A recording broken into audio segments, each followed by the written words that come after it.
আমি যখনই আমার জীবনে একটু ভালো থাকতে শুরু করি, তখনই হুট করে বাংলাদেশের খেলা শুরু হয়ে যায়। এটা বাংলাদেশ, এটা পাকিস্তান না রে বাবা, এটা ইন্ডিয়া না। বাংলাদেশের মানুষটা আমার আল্লাহ তাআলা এমন একটা মেজাজ দিয়ে বানাইছে,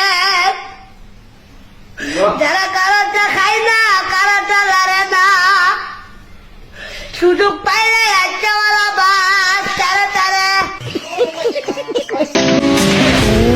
আজকে যদি বাংলাদেশ হাইরা যায়, এরপর থেকে বাংলাদেশের খেলার জীবনও দেখবো না।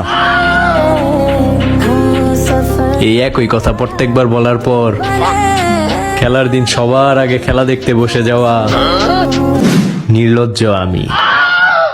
ধন্যবাদ। কি ব্যাপার, বই গেছেন কেন? খেলা সাইবেল্লাই জানতাম, খেলা সাইবেল্লাই বই যাবেন। বাংলাদেশ হারে যাবার পরে মনে মনে তোবা করিয়ে লাইছেন, আজ জীবনে বাংলাদেশের খেলা চাইতেন না। কিন্তু খেলার ডেট যেদিন থাকে এদিন নিজের আর মানাইতেন হারান না। ঠিকই জালমুড়ি আর বাদাম লো খেলা সাইবেল্লাই বই যান। এটা হইলো দেশের প্রতি ভালোবাসা, এটা হইলো দলের প্রতি, খেলার প্রতি ভালোবাসা। খেলা মানে কি বুঝেন নাই? খেলা মানে হইলো হার জিত আছে। এখন আমরা বাঙালি তো এমন এক জাতি, কোনো কারণে যদি দল হারে যায়, ওই খেলোয়াড় জীবনের কারণে খেলাটা হারছে, হিগুনের মা মাসিরে গালি গালাজ করতে করতে করতে করতে অবস্থা খারাপ করে লাই। আর কোনো কারণে যদি খেলার ভিতরে আমরা জিতে যাই, তাইলে আমরা খুশির কোনো সীমা থাকে না, আমরা ফেসবুক পোস্টের কোনো সীমা থাকে না।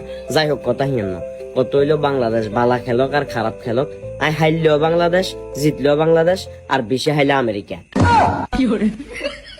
না ইয়ান কইতাম চাইনি, বলে মুদি বাড়ে গেছে, দোন মাইনে। এমন একটা দল সাপোর্ট করি জেতার থেকে বেশি হারি। যদিও হয়ে যায় হারতে হারতে জীবন শেষ, এরপরও কমু হারলেও বাংলাদেশ, জিতলেও বাংলাদেশ। এটা মানেন আর না মানেন, বাংলাদেশের ম্যাচ জেতার সম্ভাবনা সমান সমান আমার প্রেম হওয়ার সম্ভাবনা। পকা একদম জিরো, কোনো সম্ভাবনা, কম।